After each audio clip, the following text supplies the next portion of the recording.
ललित कुमार जी अलीगढ़ से। राधे राधे महाराज जी। महाराज जी आपके चरणों में कोटि कोटि प्रणाम। महाराज जी, क्या संतान से अधिक मोह या प्रेम करना गलत है? जब भी उन्हें कोई चोट या बीमारी होती है तो अंदर बहुत दुख होता है महाराज जी। माता पिता का ऐसा ही हृदय होता है, पर उसमें भगवत भाव कर ले तो मोह का नाश हो जाएगा। अगर मोह के तो सब लोग ही मोह करते हैं, सब पूरा संसार इसी में। आप तो मान लो पुरुष स्वरूप में हो, मनुष्य स्वरूप में हो, सुअर कुत्ता भी अपने बच्चों से प्यार करते हैं, नहीं करते? पशु पक्षी भी देखो, बंदरिया को बच्चा मर जाए तो भी छाती से लगाए रहती कई दिन तक। जीव, हर जीव अपने बच्चा से प्यार करता है, ये स्वाभाविक सृष्टि का नियम है। अगर हम प्यार करते हैं और वही भगवान देख लें कि मेरे भगवान इस रूप में, पक्की बात भगवान है। नहीं तो भगवान चाहे जितना आप प्यार करते हो, भगवान अंतर ध्यान हो जाए तो उस शरीर को आप 2-4 दिन भी नहीं रख सकते, चाहे पुत्र हो, चाहे पत्नी हो, चाहे जिससे। तो आप कहीं ना कहीं भगवान से ही प्यार करते हैं, अनजाने में भी। तो जानकर प्यार करो, तो वो प्यार जो मोह बंधन का कारण है वही मोक्ष का कारण बन जाएगा। आप पुत्र में भगवान की भावना करके ऐसा ही प्यार करें।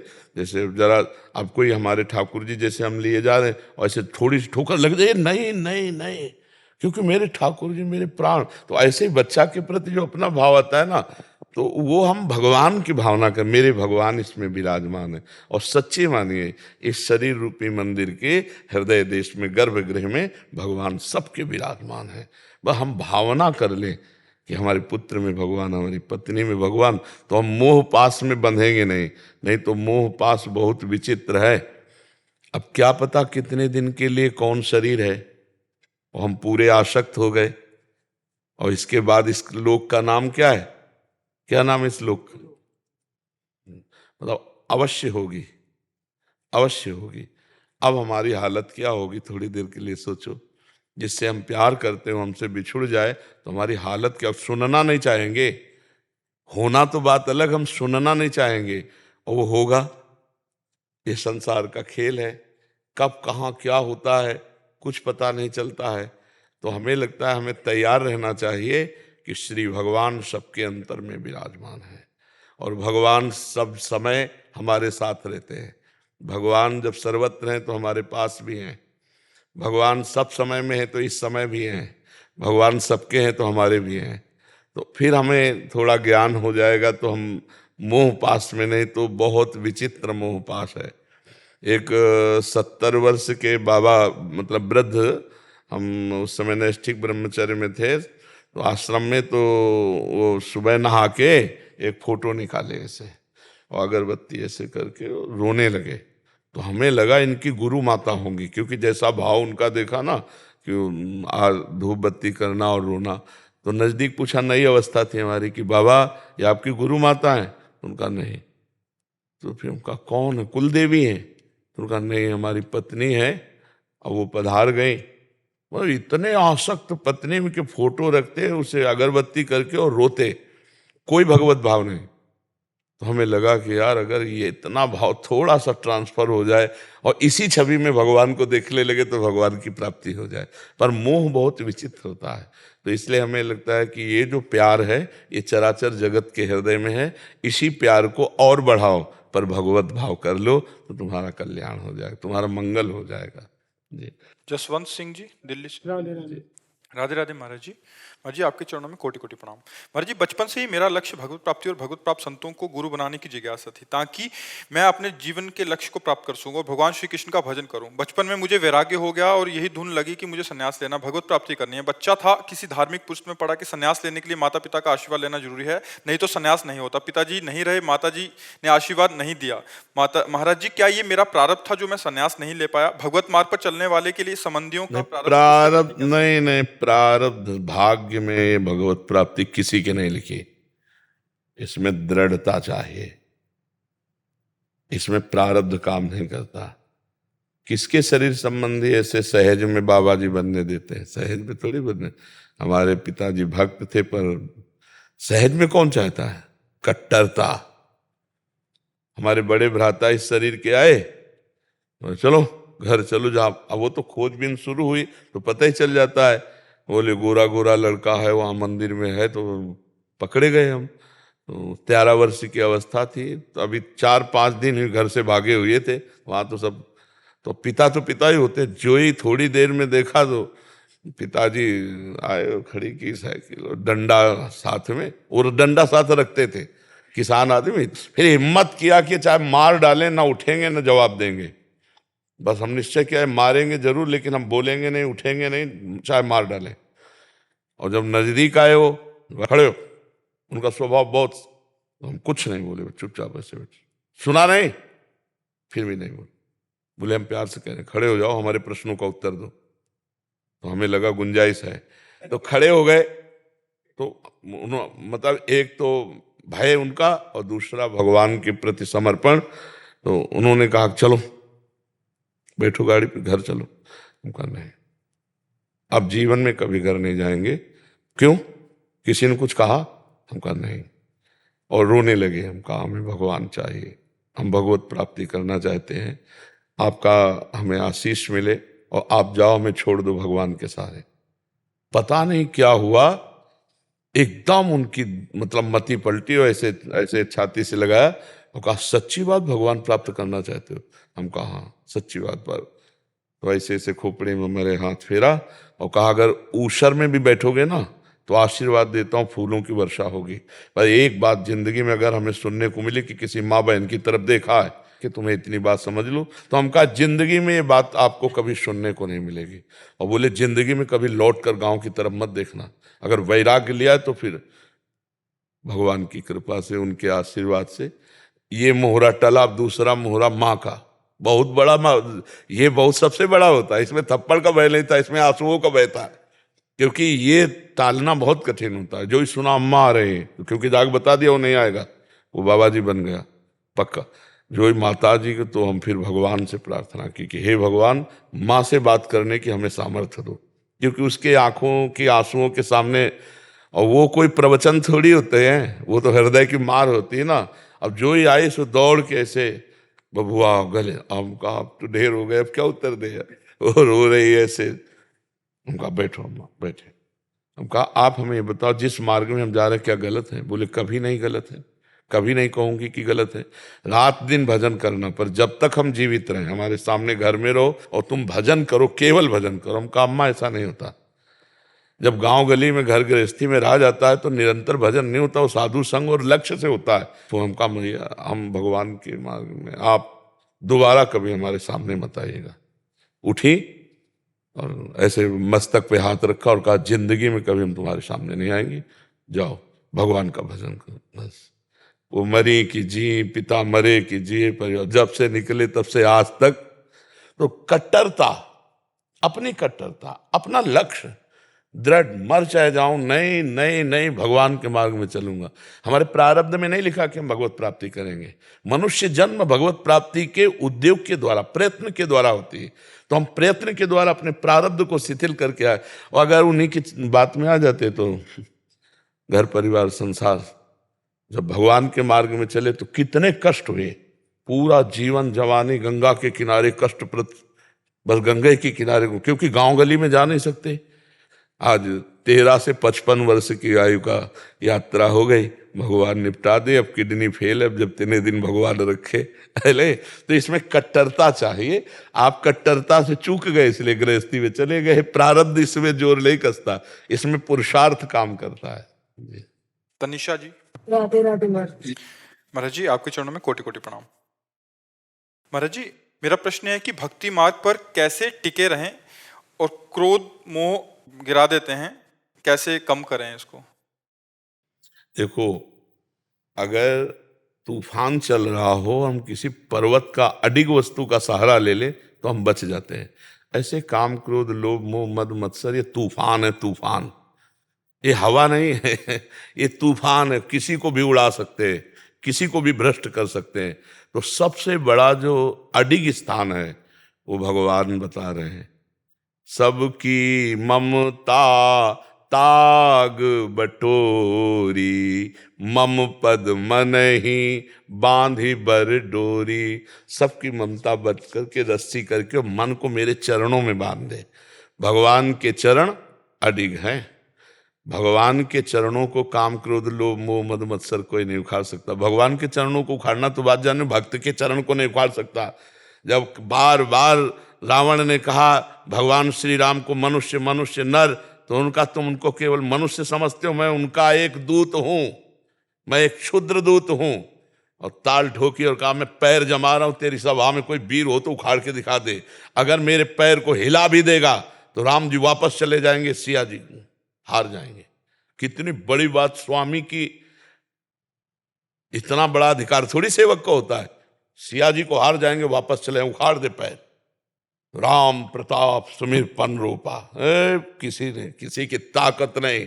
जब भक्त का चरण नहीं उठा पाए तो भगवान का चरण कौन हिला दे। तो अगर हम काम क्रोध लोभ मोह मद मत्सर से बचना चाहते हैं तो हर समय नाम जप करते हुए भगवान के चरणों का आश्रय लें।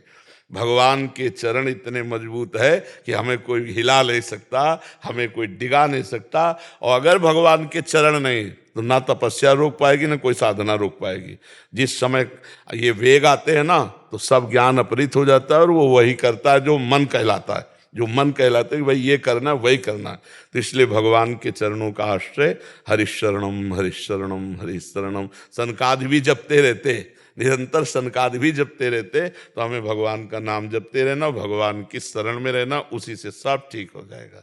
जी। जयप्रकाश प्रजापति जी, गोरखपुर। राधे राधे। राधे राधे महाराज जी, आपके चरणों में कोटि कोटि प्रणाम। गुरुदेव भगवान, मुझे मेरे जीवन में ऐसा प्रतीत हो रहा है कि सब कुछ स्वप्न जैसा लग रहा है। ये मेरा मन का कोई खेल है या वास्तविक जीवन है? नाम जप करते हो कितनी देर? समय समय पर करते रहते हैं, है समय समय पर करते रहते हैं महाराज जी। कौन सा समय होता है जिसमें नाम जप होता है? जैसे कुछ काम किया फिर दिमाग हट गया, फिर उसके बाद नाम जप शुरू। हाँ, और अभ्यास करो और नाम करो। क्या स्वप्न आपको लग रहा है? जैसे कुछ हो रहा है तो ऐसा लग रहा है कि ऑटोमेटिक हो जा रहा है, उसके बाद फिर हाँ, अच्छा है, अच्छा है। भगवान की माया के द्वारा गुण में गुण बरत रहे हैं, ये ज्ञानी जन देखते हैं और भक्त जन देखते हैं कि भगवान की इच्छा से सब कुछ हो रहा है। वो अपने को कर्ता नहीं मानते हैं, दोनों, न ज्ञानी और न भक्त। भक्त देखता है कि भगवान के द्वारा सब कुछ हो रहा है। जैसे चराचर जगत में हो रहा है ऐसे इस शरीर में भी हो रहा है।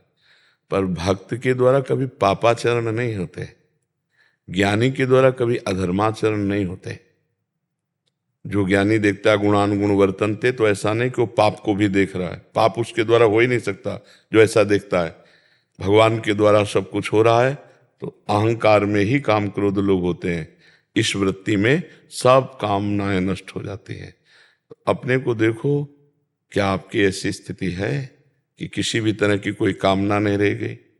ना भोग की, ना पद प्रतिष्ठा की, ना अर्थ की, न जीने की, न मरने की कोई आकांक्षा नहीं। तब माना जाएगा कि आपको पूरी सृष्टि स्वप्नवत दिखाई दे रही है। ब्रह्म सत्यम जगन मिथ्या, उमा कहूं मैं अनुभव अपना, सत हरि भजन जगत सब सपना। तो आप देखो कि क्या आपकी स्थिति ऐसी है? अगर नहीं है तो उसको प्राप्त करने के लिए मनुष्य जन्म मिला है। सत्संग सुनो, खूब नाम जप करो और यही भाव आगे बढ़ाते चले जाओ। तो जब ये पुष्ट हो जाएगा तो सिद्ध हो जाता है, फिर उसकी स्वाभाविक प्रवृत्ति वही बनी है, एक एक वृत्ति भगवदाकार हो जाती है। ठीक है। साक्षित टिंकर जी, राधे राधे महाराज जी। महाराज जी, मैं ये पूछना चाहता हूँ कि कलयुग में तप कैसे किया जाए? क्या सिर्फ नाम जप तप करने के बराबर माना गया है? तप बराबर कैसे हो सकता है? नाम के बराबर तप कैसे हो सकता है? ये तो नाम का मतलब अवहेलना करना होगा। तप जो होता है वो 3 प्रकार का होता है। एक होता है शरीर का तप, गर्मी सर्दी सहना। जैसे देखो कुछ तपस्वी जन है, गर्मी में आग लगाकर आसपास से बैठते हैं, कुछ सर्दी में जल में गले तक खड़े होकर के भूख प्यास सहना।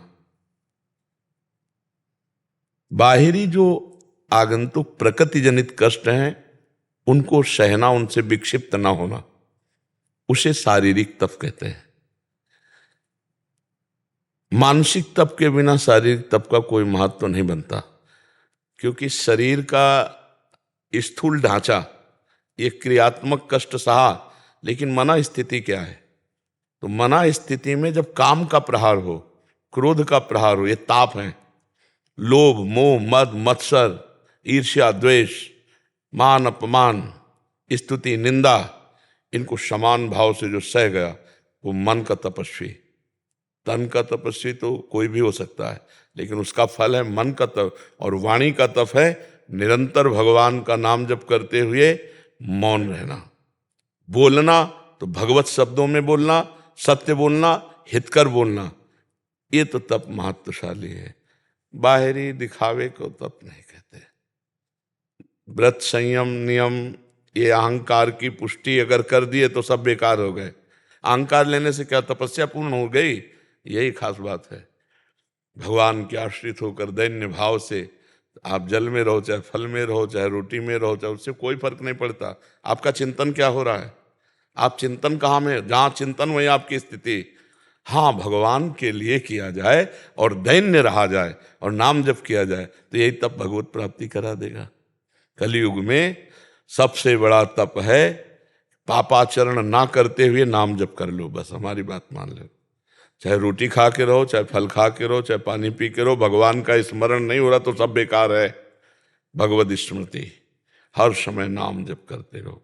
कलयुग केवल नाम आधारा, सुमिर सुमिर नर उतरे पारा।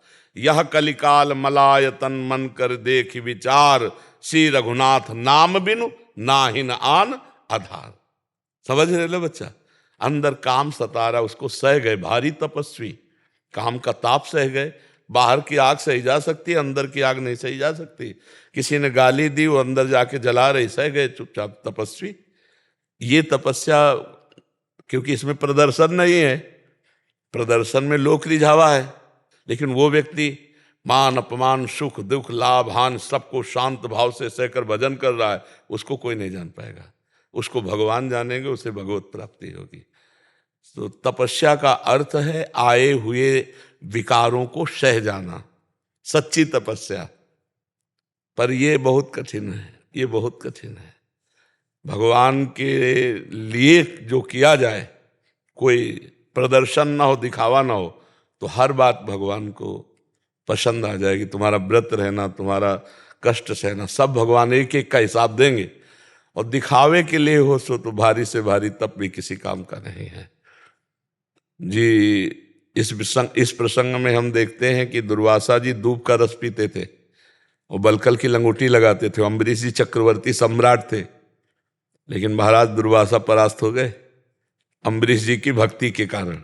क्यों? निरंतर भगवान का स्मरण, जितने व्रत, संयम, उपवास, उपासना, सब भगवान के लिए। तो हार गए। दुर्वासा जी चरणों में गिरे आके अम्बरीश जी के पूरा चरित्र सुनना। तो तपस्या वही सार्थक है जो भगवान के लिए की जाए, दिखावे के लिए नहीं, दूसरे को दिखाने के लिए तो फिर दंभ पाखंड हो जाता है। चंद्रेश जी लंदन से। राधे राधे। महाराज जी, ऐसे कोई बाहर से आते हैं तो काफी जगह मंदिरों में जाते हैं, तो वहाँ उनको पैसे चढ़ाने के लिए बोला जाता है, यहाँ चढ़ाओ वहाँ चढ़ाओ। बट वो ये बाहर से जो लोग आए हैं वो सोचते हैं कि एकदम भागवतिक होगा या ऐसा होगा, क्योंकि सत्संग सुनते हैं वो भी, बट उनके फिर वैसे हम आपको इतना बता दें, अभी पीछे वाले बैच में बताया था कि इसके आपकी बात का खंडन भी करेंगे और आपकी बात का मंडन भी करेंगे। पहले मंडन कर रहे हैं कि जो धाम आदि का सेवन करते हैं या मंदिर आदि का सेवन करते हैं, अगर उनको भगवान पर भरोसा और प्यार नहीं है तो रुपए पर भरोसा और आने वाले लोगों पर भरोसा होगा ना, तो अब वो उनसे, क्योंकि भोग सामग्री रुपए से मिलेगी, रुपए से मनमानी। अब मानव शरीर है तो अपनी वासनाओं की पूर्ति के लिए भगवान पर दृढ़ भरोसा ना होने के कारण वो सामने वालों पर ऐसा व्यवहार करते हैं। अब हम उसको पलट करके आपकी भावना को शुद्ध करने के लिए कहते हैं कि यदि हमारे पास है तो हम उसे बिहारी जी का आदेश मानते हैं और उनकी आंख में आंख मिलाते हैं कि धन्य है आप अपनी वस्तु को ले रहे हैं, सीधे बिहारी जो ले रहे हैं, सीधे बिहारी जो, वो कहीं ना कहीं भगवत आश्रित ही बोलेगा ऐसा, उनसे आंख मिलाओ कि हम समझ रहे हैं आप बोल नहीं रहे हो, यही बोल रहे हैं, ये लो तो दियम वस्तु गोविंदम, तो फिर सब परम मंगल हो जाएगा। अगर हम कहीं विचार करें तो ठाकुर जी के सिवा उनका कोई व्यापार नहीं है। परिवार है, लड़का बच्चा है, ठाकुर जी को भी भोग लगाना है, पोशाक पहनानी, और लड़का बच्चा को भी पोशाक पहनानी, उनको भी खवाना पियाना है। तो अगर भगवान पर विश्वास है तो आपसे मांगना नहीं पड़ेगा, अपने आप सब पूरा होगा। और अगर वासनाओं की पूर्ति चाहिए तो फिर ऐसे, पर हैं तो भगवान ही। तो हम आए तो थे दर्शन करने, सर्वस्व समर्पण करने कि हे नाथ मैं जैसा हूं आपका हूं। अगर है तो दे देते हैं, नहीं है तो उनसे आंख मिला के कहते हैं कि मजाक मत करो, आपने जेब में 500 दिया, ये 5000 कह रहे कहां से दूं? भगवान से सीधे बात करे, आपने मजाक क्यों करवाई? दिया तो 500 है, आप ये कह रहे 5000 दो, कहां से दे? और अगर 5000 है तो उनमें हमें आना है, जाना है, खाना है, पीना है, हम 500 दे सकते हैं, ये ले। ऐसे खुली बात करना चाहिए, डरना नहीं चाहिए, और भगवान से बात करनी चाहिए, क्योंकि वो बातें नहीं करेंगे ना, वो अपने पार्षद से करवा रहे हैं, तो ऐसे बात करें और बिल्कुल निर्विकार रहे, किसी पर दोष दर्शन ना करे, क्योंकि इनका भी परिवार है, इनका भी जीवन है, और सबको भगवान का भरोसा होता नहीं, ये भी बात जान लो। भगवान के पास रहते हुए भी भगवान का भरोसा नहीं होता। अगर भगवान का भरोसा है तो मांगना नहीं पड़ेगा प्यारे। अगर भगवान पे विश्वास है तो अनंत ब्रह्मांड चलाते हो तुम, वैष्णवों को नहीं चलाएंगे, अपने दासों को नहीं चलाएंगे। पर होता क्या, हमें भगवान पे विश्वास नहीं होता, तो फिर वो उसी कोटि का जीवन हो जाता है। और भगवान पे विश्वास है तो आपसे सच्ची कहते हैं, सच्ची कहते हैं, ऐसे व्यवस्था करते हैं कि कैसे तुम्हें बताए। जिस समय जैसी आवश्यकता होगी उस समय वैसी व्यवस्था एक क्षण में कर देते हैं, हम देखते हैं। तो इस, अब जैसे यहाँ के पंडा पुजारी हैं, आप सच्ची मानिए, हम उनके घरों की रोटी मांग के खाए हैं, घरों में रोटी मांग तो घी की चुपरी दिया है, और कैसे पैसा पैदा करते हैं, चलो हम तुम्हें निधिवन घुमा दें, सेवा कुंज घुमा दें, फिर घर जाते हैं पूरे परिवार के खान पान, कपड़ा लत्ता, सामग्री। तो मुझे लगता है अहित नहीं होगा आपका। ये ब्रज के परम धाम के पुरोहित जन हैं, इनको अगर भोजन साजन कपड़ा लत्ता की व्यवस्था हो गई इस तरह से, इनकी खेती नहीं है, किसी किसी के चाट की दुकान है, किसी के मुकुट की दुकान, बस उसी से काम चलता है, वो मांगेंगे नहीं।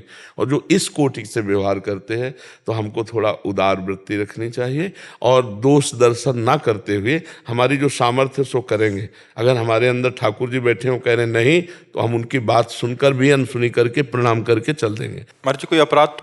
नहीं नहीं, कोई अपराध ऐसे नहीं, अपराध काफी लोग तो ऐसे भी डर जाते हैं। नहीं नहीं नहीं, बिल्कुल नहीं डरना चाहिए, ऐसा कोई डर की बोला तो बात आदेश नहीं। हुआ आप 1 रुपया मत दीजिए, हाँ कोई अपराध नहीं, नहीं ऐसे मन में आ रहा है तो हम दे हाँ, देंगे। हमारे हृदय में ठाकुर जी दिए हैं, विश्वास हमारा, श्रद्धा विश्वास कर। मान लो आप हमसे मांगे कि 500 दीजिए, अब हमें पता लगे तुम शराब पियोगे तो हम नहीं देंगे। हमें क्या पता कि तुम क्या करोगे? जब हमें विश्वास हो गया और श्रद्धा हो गई, हमारे भाव है, तो हम दे देंगे, नहीं नहीं देंगे, इसमें कोई परेशानी नहीं।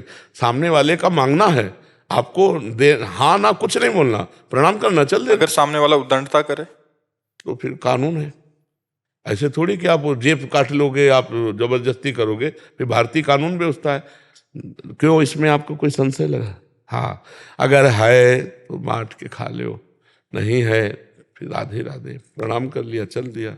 बकाया हम आपको कहते हैं मांगेगा वही जिसे भगवान पर विश्वास नहीं है। नहीं, भगवान बैठे हुए, सबका भरण पोषण वही करते हैं, लड़ाई झगड़ा करने की क्या जरूरत, जबरदस्ती छीनने की क्या जरूरत है? अगर वो श्रद्धा है तो आया है दर्शन करने, 10 20 50 तो चढ़ाएगा ही। जिसकी जितनी श्रद्धा है, वैसा नहीं है कि कहना ही पड़े। तो भगवान पर भरोसा रखे, पर जब भरोसा भगवान पर नहीं रहता तो फिर इंसान पर आ जाता है। तो चलो आप भगवान के सेवक हो, हमारे जो मन आया सो भगवान में चढ़ा दिया, और नहीं मन आया तो प्रणाम किया, चले गए। बका किसी भी तीर्थ पुरोहित की निंदा न करे, क्योंकि उनका जीवनोपार्जन यही है, उनकी कोई और व्यापार आदि नहीं है। बहुत से ब्रजवासी जन ऐसे हैं जिनका जीवनोपार्जन है। तड़के से खड़े हो जाते हैं पुलिस चौकी के आगे, कार निकलेगी तो रुको रुको, हम आपको दर्शन कराएंगे अमुक अमुक अमुक जगह, और आप उनको कार में बैठा रहो, 14 जगह घुमा के। तो अब अलग अलग प्रक्रिया है। हम तीर्थ आए हैं तो कुछ देने आए हैं, हम कुछ दे दे, पर किसी से हम दोष दर्शन करके पाप ना लें। बढ़िया, तुम्हारा स्वभाव जैसा। 1 रुपया भी खर्चा न करो तो आपको कोई पाप नहीं लगेगा, लेकिन आप निंदा कर दो तो पाप लग जाएगा। क्योंकि हम तीर्थ आए हैं ना, और वो तीर्थ पुरोहित है, उनका स्वभाव अपना है। हम देने आए, हम लेने नहीं आए।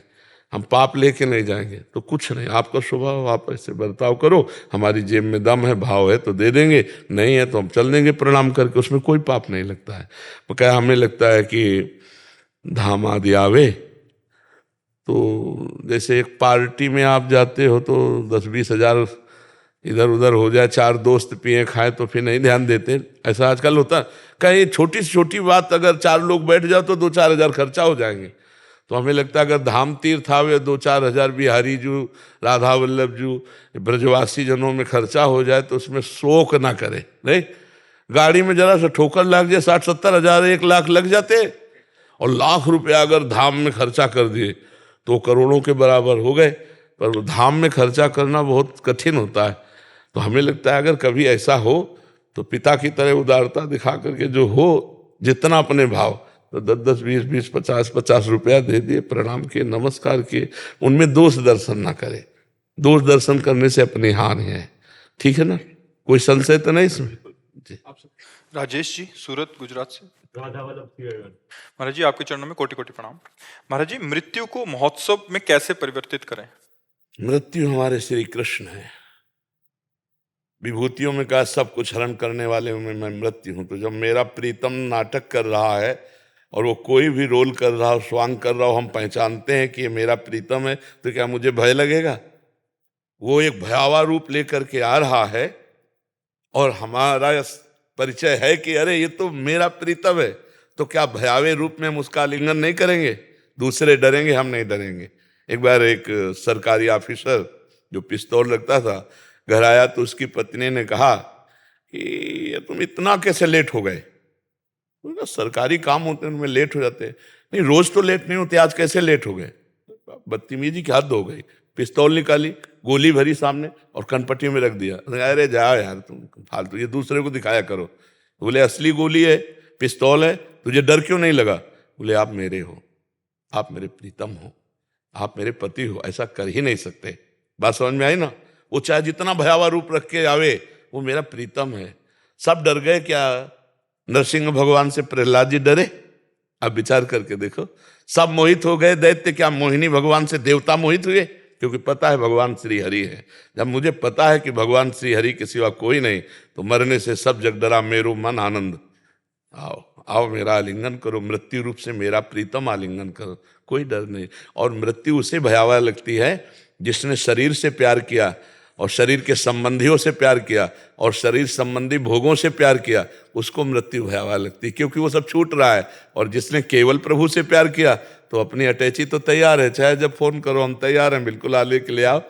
है मरने से सब जग डरा मेरो मन आनंद, कब मरियो कब भेटियो पूरन परवानंद। डर किस बात का? अविनाशी का बच्चा हूं, मुझे कोई मार सकता है? कोई मार सकता है? और शरीर विनाशी से कोई बचा सकता है? नहीं बचा सकता। बस ठीक निर्णय पे रहे तो कोई भय ही नहीं, कोई भय नहीं। हाँ, एक भय होता है आकस्मिक, विचार भय भक्तों में नहीं होता।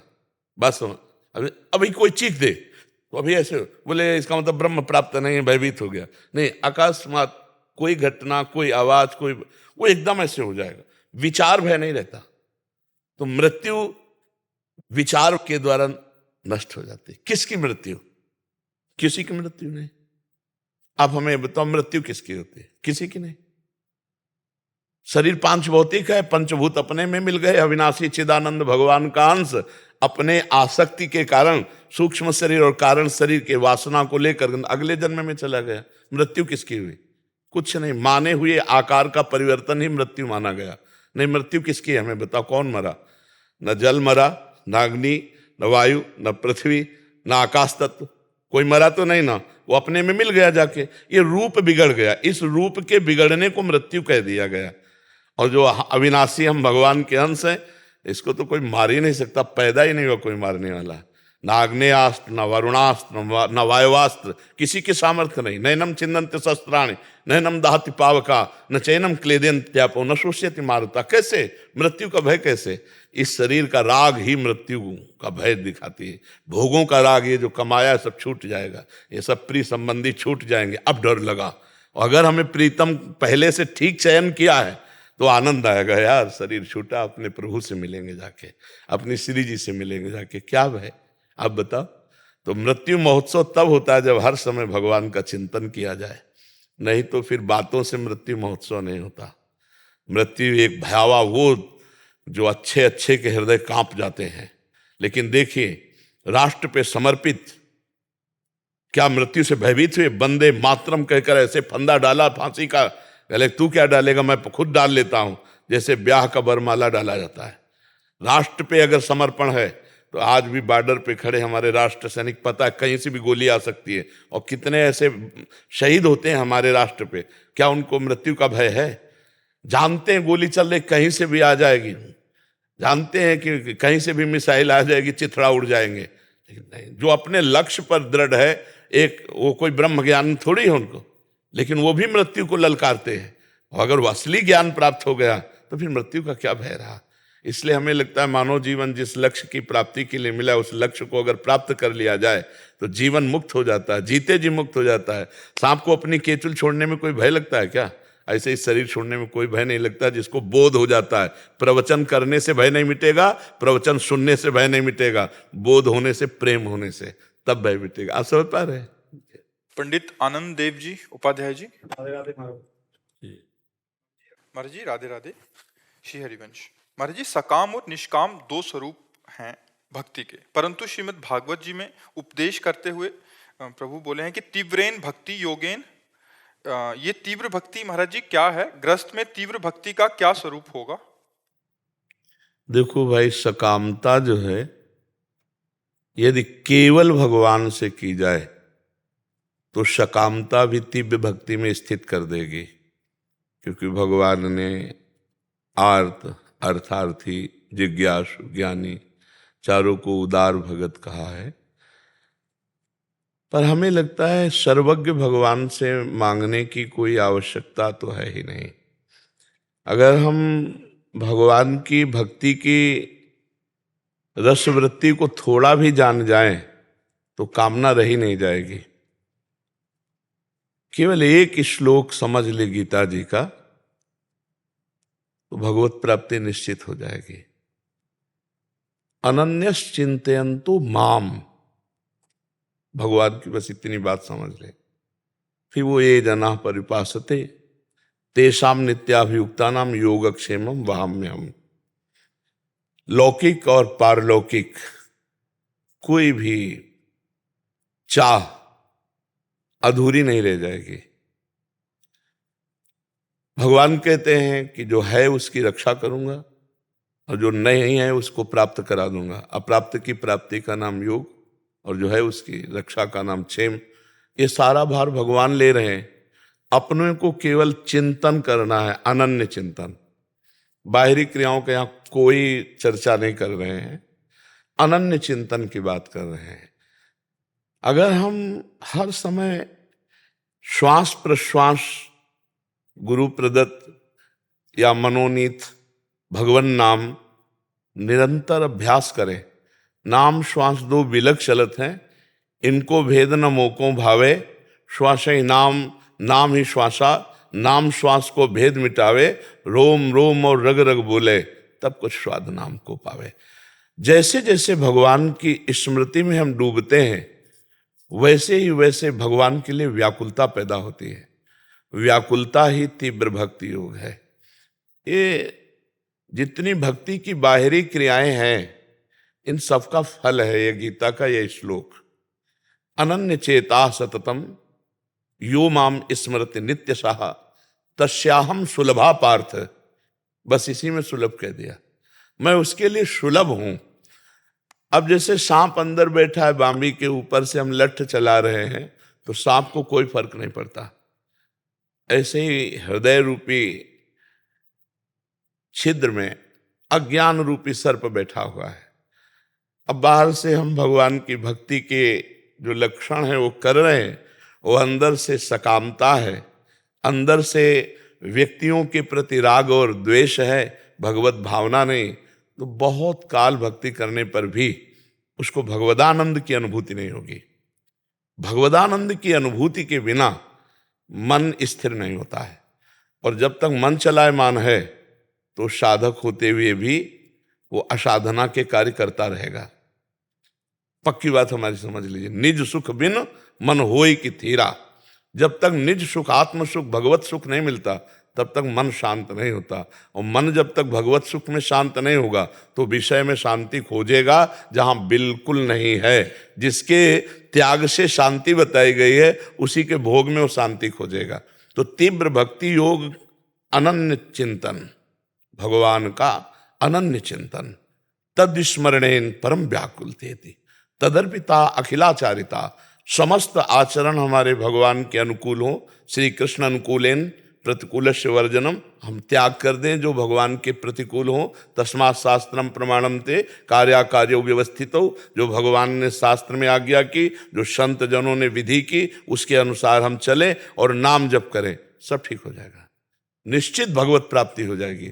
अपने कर्तव्य को जो भगवत पूजा समझता है और सदैव भगवत स्मरण परायण रहता है और अधर्माचरण से दूर रहता है, उसे भगवत प्राप्ति की याचना भी नहीं करनी पड़ेगी भगवान से कि मुझे दर्शन दीजिए। भगवान समा जाएंगे, पी मूर्ति नैनन बसे तेहि रस रहाय समाए, वो हर समय भगवान में स्थित रहेगा।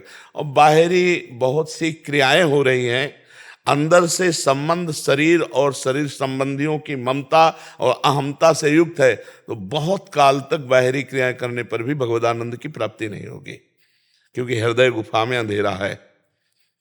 गोस्वामी तुलसीदास जी स्पष्ट कह रहे हैं, राम नाम मणि दीप धरी, जीह देहरी द्वार, तुलसी भीतर बाहरो, जो चाहस उजियार। अगर भगवान का नाम जिह्वा के अग्रभाग पर विराजमान है तो भीतर भी ज्ञान का प्रकाश हो जाएगा और बाहर भी अहमता ममता का नाश हो जाएगा, पक्का। इसलिए भगवान नाम जब हमने जीवन का सार पकड़ा है, भगवान नाम जप और अपने कर्तव्य को भगवान की पूजा, मामुनिस्मर युद्ध च, खास बात है मेरा स्मरण और अपने कर्तव्य का पालन। खूब नाम जप करे, भगवत चिंतन परायण रहे, चाहे जैसी परिस्थिति हो। नाम भगवान का ऐसा प्रताप है कि आप हर समय जप सकते हो। अपवित्र पवित्रो वा सर्वावस्थांगतो पिवा यह स्मरेत पुंडरीकाक्षम सवायाभ्यंतर शुचि। आप देखो, वायाभ्यंतर शुचि, ये भगवान नाम का केवल भगवत स्मरण मात्र से, यस्य स्मरण मात्रेण जन्म संसार बंधनात् विमुच्यते नमस्तस्मै विष्णुवे प्रभु विष्णुवे। सब शास्त्रों का सार, सब संतों का एक मत, अखंड स्मृति, तैल धारावत भगवत भजन, अव्यावृत भजनात् तन्मयाहा, देवर्षि नारद जी। तभी बात बनेगी। इसके लिए फिर और साधन है तन्मया स्थिति के लिए। कस्तरति मायाम यो संगास्ते जति, यो महानुभाव सेवते, यो निर्ममो भवति।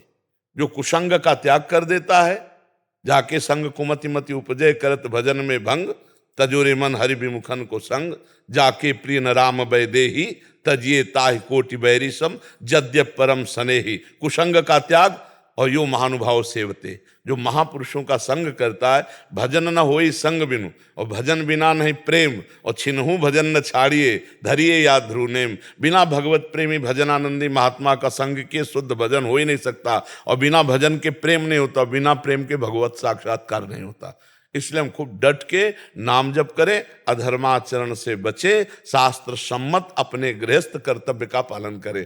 पत्नी में, पुत्र में, माता पिता में, परिवार में, ग्राम में, समाज में, सब में अपने भगवान की झांकी देके, मेरे भगवान ही सब में विराजमान है। इससे बढ़िया और भक्ति का स्वरूप। ये बाहरी क्रियाएं जो है ना, देखो आरती कर रहे हो प्रभु की और चिंतन हो रहा है जगत का, धन का, तो अंदर तो सब गड़बड़ी चल रही ना। सही आरती कब होगी?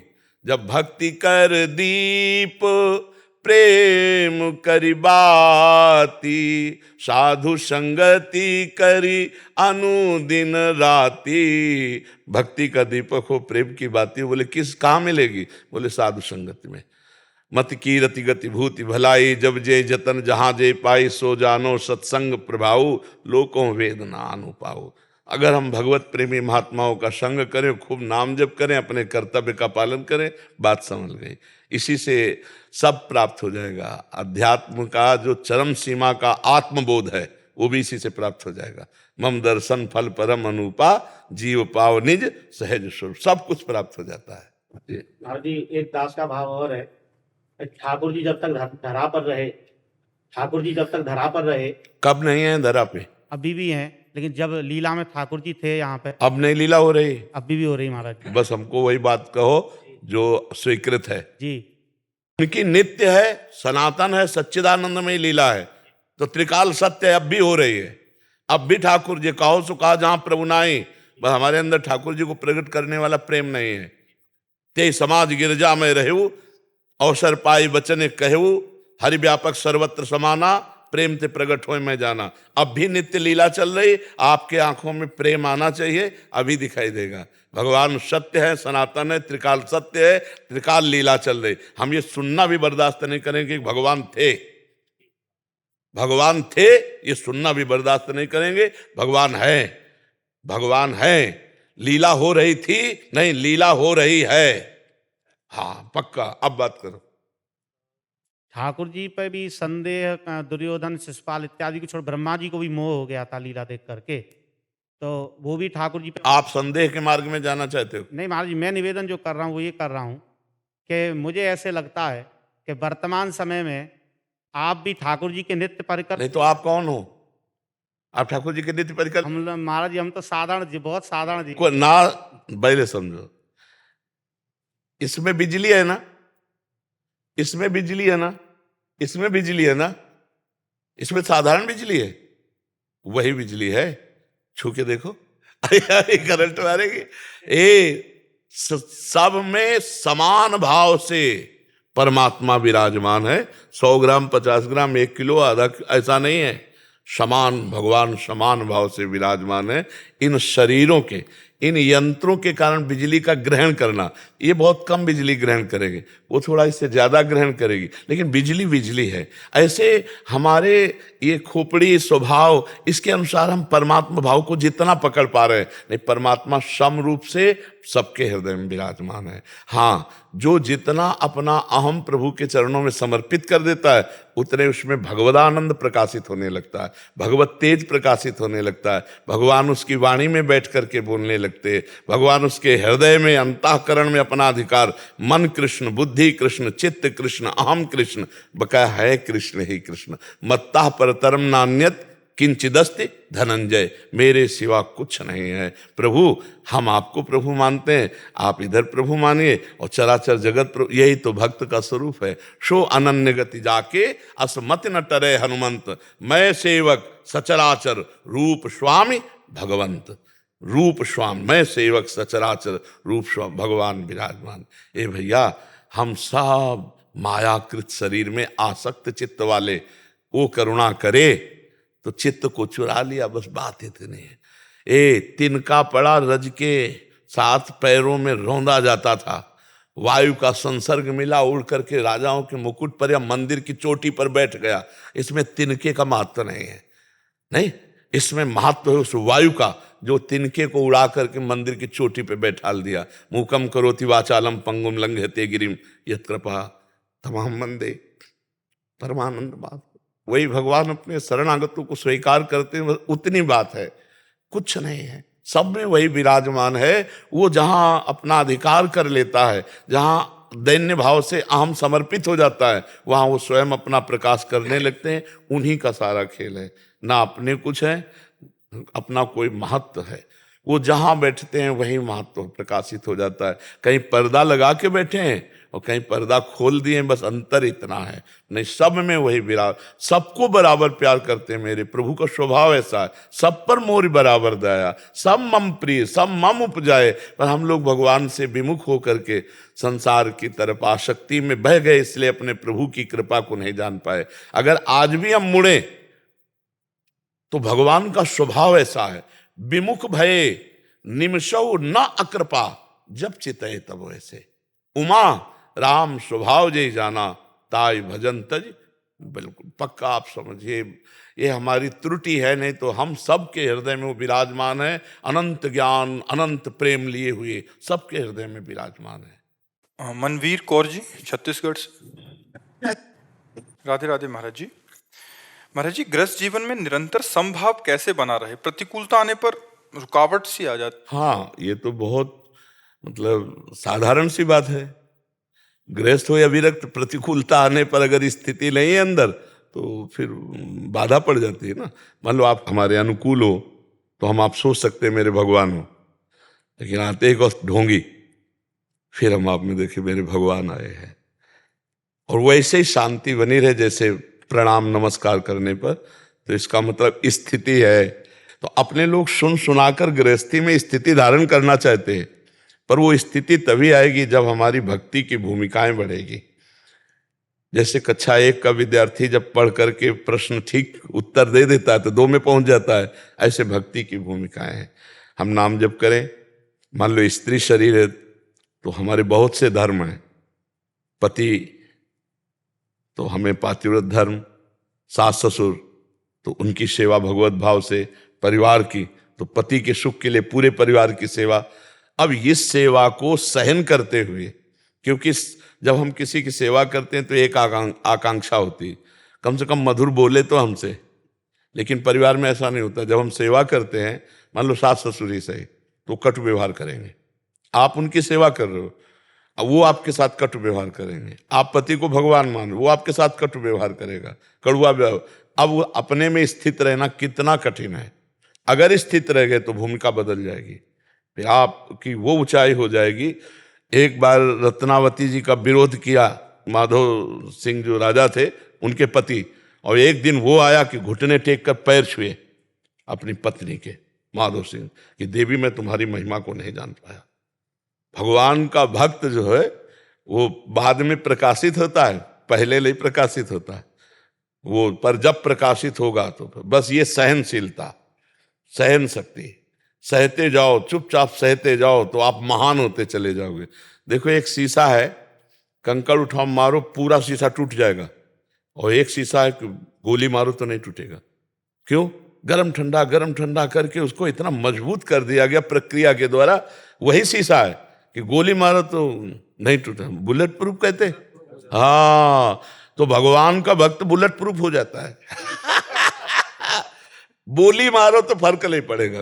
गोली की बात नहीं कहते, गोली तो शरीर को छेदन कर सकती है, भक्त को नहीं। बोली मारो, हाँ बोली, तो उसके अंतर में कोई फर्क ना पड़े, तब पता चलता है कि बुलेट प्रूफ है। नहीं तो स्तुति में सबको अच्छा लगता है, निंदा बहुत बुरी लगती नहीं। तो ये बात है कि हम गृहस्थी में भी सहना सीखें। बोले कितना सहना सीखें? जितना भगवान सहाय है। भगवान अपने सामर्थ्य से ज्यादा नहीं देते कष्ट, पक्का समझ। जितना हम सह सकते हैं उतना ही भगवान हमें कष्ट देते हैं। और वो कष्ट इसलिए मिलता है कि हमारे जन्म जन्मांतरों के जो पाप हैं, आसक्तियां, वो कट जाती हैं। एक होता है शरीर भोग के कर, और एक होता है जैसे आपने गाली, जलन हुई तो पाप नष्ट होंगे। अगर हम लौट के गाली दे दी तो फिर वो हमारा संस्कार बन गया, वो हमें भोगना पड़ेगा। और अगर हम सह गए तो अच्छा है यार, थप्पड़ मारने से अच्छा है कोई गाली दे करके निपटा दे तो बढ़िया है। हमें शारीरिक भोग ना मिले, वाचिक मिल जाए। पर वाचिक शारीरिक दंड सहा जा सकता है, पर वाचिक शब्द सहना बहुत कठिन होता है।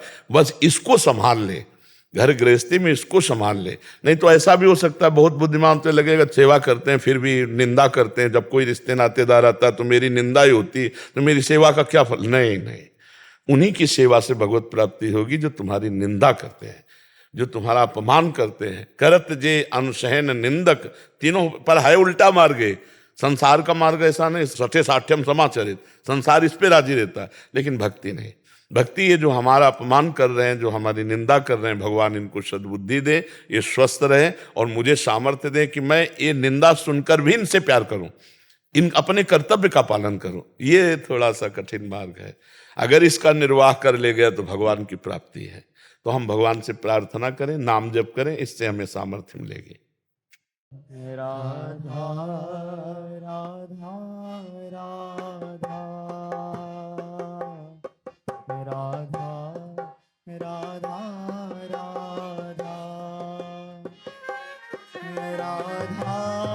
राधा राधा राधा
राधा